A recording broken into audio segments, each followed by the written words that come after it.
देश मेरा जल रहा है, आग लगी है सीने में, हुक्मरान सब व्यस्त है खून गरीब का पीने में। तो राम मंदिर या बावरी का पक्ष नहीं मैं लाई हूँ, घायल भारत चीख रहा है, चीख सुनाने आई हूँ। महोदय आदरणीय सभापति, मैं समीक्षा कुमारी क्लास 6 की छात्रा आप सबको गुड मॉर्निंग बोलती हूँ। महोदय, दर्द हद से तब गुजरने लगता है जब मेरे आंखों के सामने ताज, पुलवामा, छत्तीसगढ़ में शहीद हुए जवानों के शत और जले शरीर के टुकड़े, रेत के किलो से ऊपर जाती लाशों का ढेर और कश्मीर के खून से सनी लाल रंग का सड़कों का दृश्य सामने आता है। उस पर मेरे प्रतिपक्ष महोदय का कहना है कि मानवाधिकार का अनुपालना करते हुए देश से उग्रवाद और आतंक को समाप्त किया जा सकता है। महोदय, अब तो तिरंगा झंडा भी हमसे पूछने लगा है कि क्या बात है भारत, आजकल मैं फहराने से ज्यादा कफन में दफनाने का क्यों काम आ रहा हूँ। महोदय, हृदय तो उस दिन फट गया जब बुढ़ी अम्मा अपने बेटे के चिथड़ों को देखकर बोली कि साहब, आप तो भर्ती में 1 इंच कम नहीं लेते, मैं आधा शरीर कैसे ले लूं। आज इन मानवाधिकारों के कारण इन आतंकियों की बंगलों की आंखों की नाकफनी हंसती है और हमारे शहीद हुए जवान की आंगन की तुलसी रोती है। एक शहीद हुए जवान की विधवा की वेदना चीख चीख कर ये बोलती है कि प्यार भी भरपूर गया, मांग का सिंदूर गया, नन्हे नन्हे हालों की लंगोटियां चली गई, छोटी छोटी बेटियों की चोटियां चली गई और आपके लिए तो एक आदमी मरा है साहब, हमारी तो घर की रोटियां चली गई। इन मानवाधिकारों के कारण इन आतंकियों की बंगलों की आंखों की नाकफनी हंसती है और हमारे शहीद हुए जवान की आंगन की तुलसी रोती है।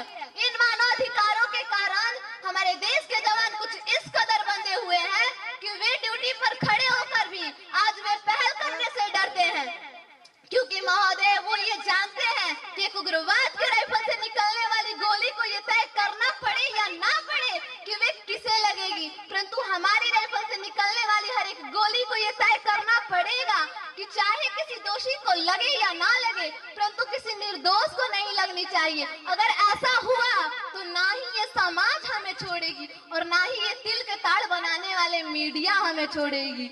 आज इन मानव अधिकारों के कारण हमारे देश के जवान इन आतंकियों, इन पत्थरबाजों से डरता है, क्योंकि वे जानता है कि हमारी राइफल से निकलने वाली गोली अगर टारगेट को हिट नहीं भी करेगी तो भी 400 मीटर तक जाएगी, परंतु इस बीच किसी निर्दोष को लग गई तो महोदय हमें अपनी नौकरी से हाथ तक धोना पड़ सकता है। आज इस देश के हालात कुछ इस कदर है कि चिराग को हवाओं में उछाला जा रहा है, हवाओं पर भी रौब डाला जा रहा है। अरे हम ही तो बुनियाद है आंतरिक सुरक्षा के और हमें ही नौकरी से निकाला जा रहा है। जय हिंद, जय भारत। बहुत ही सुंदर।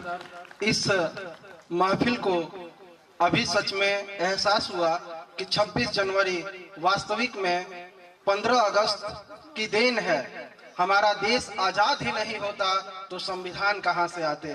इसीलिए जाने कई माए के वीर सपूत शहीद हो जाते हैं इस धरती की सेवा में, इस हिंदुस्तान की सेवा में, परंतु माए हैं जो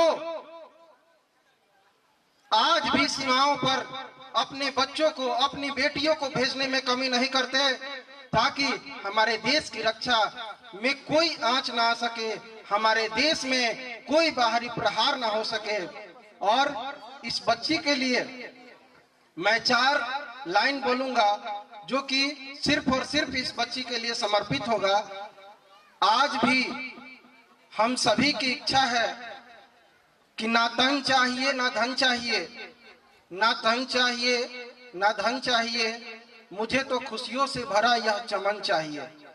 ना तन चाहिए ना धन चाहिए, मुझे तो खुशियों से भरा यह चमन चाहिए।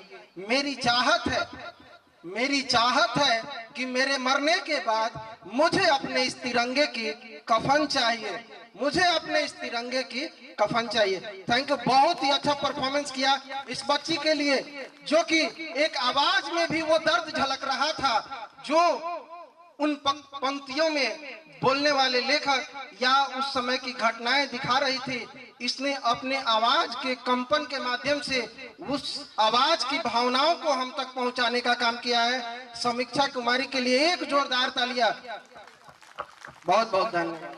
देखिएगा समीक्षा कुमारी, एकता और अखंडता की परिचय देते हुए जिस प्रकार ने समीक्षा कुमारी अपने राष्ट्र के लिए इतनी बातें बोली, वो काबिलियत तारीफ है।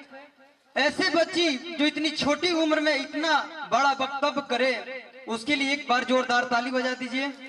इनकी बातों में आकर मैं आजाद हिंद जब ये देश गुलाम था तो उस समय जाता हूं और इनके समक्ष में अभिवादन के लिए 2 मिनट का समय लूंगा और उसके बाद सृष्टि कुमारी रेडी रहेंगी, आपको मैं मंच पे बुलाऊंगा। जब ये देश गुलाम था साहब, तो मियां इकबाल ने लिखा, मूंगफली सी ये भूख का हुमात किसने लिख दिया, मेरे चेहरे पे हिंदुस्तान किसने लिख दिया। जब ये देश और आगे बढ़ा साहब, तो लाल बहादुर सरदार की सरकार आई, तब उन्होंने लिखा, काजू फुले प्लेट में विस्की गिलास में आया है रामराज विधायक की वास्ते। जब ये देश और आगे बढ़ा साहब, तो किसी ने लिखा, केसरिया हिंदू हुआ, हरा हुआ मुसलमान, रंगों पर भी लिख दिया गया जात धर्म का नाम। जब ये देश और आगे बढ़ा साहब, तो हम सबका हुआ, आप सबका हुआ। तब किसी ने लिखा, मंच जब से अर्थदायक हो गए, तोतले भी गीत गायक हो गए। मंच जब से अर्थदायक हो गए, तोतले भी गीत गायक हो गए। राजनीतिक मूल गिर गया है जिस दिन से देश का, जेब कतर तक भी विधायक हो गए। मैं उसके बाद आगे नहीं पढ़ूंगा साहब, लेकिन जिस प्रकार ने ये मेरी छोटी बहन इतनी बात को, अखंडता और भारत की सभ्यता को और सांस्कृतिक विरासत को नजर में रखते हुए बोला, मैं बहुत बहुत धन्यवाद करता हूं और बहुत बहुत आभार व्यक्त करता हूं कि एक सैनिक बर्फ में चट्टान के जैसा खड़ा है। सुनिएगा अभिभावक महोदय और सर, मैं क्या बोलता हूं कि एक सैनिक बर्फ में चट्टान के जैसा खड़ा है, चाहे वो सैनिक पाकिस्तान के बॉर्डर पर हो, चाहे वो सैनिक हमारे बीएमपी के जवान हो, चाहे वो बिहार पुलिस हो। कोई भी सैनिक अपने कर्तव्य से जो अपने स्वरूप को एक पहचान देता है, मैं उन सबको नमन करता हूं जो हमारे भारत देश के सैनिक हैं। मैं उनके लिए 4 पंक्तियां बोलता हूं कि एक सैनिक बर्फ में चट्टान के जैसा खड़ा है, बर्फ में है पांव मगर आंखों में शोले चल रहे हैं, दुश्मनों को देखकर दिल के फफोले चल रहे हैं, है अकेला मगर 100 मारने की जिद लिए हैं, अपने सब अरमान धागों में तिरंगे के सिए हैं। सर्दी गर्मी बरसात हर पल डटा है, गोलियों की गूंज से भला कब पीछे हटा है। वो जानता है कि भारत माँ को खून की जरूरत पड़ गई है, इसलिए तो अपना छाती तोपों के आगे खड़ा किया है अकेला मगर फर्ज में किसी मंत्री से बड़ा है, एक सैनिक बर्फ में चट्टान के जैसा खड़ा है। बहुत बहुत आभार, बहुत बहुत धन्यवाद समीक्षा कुमारी।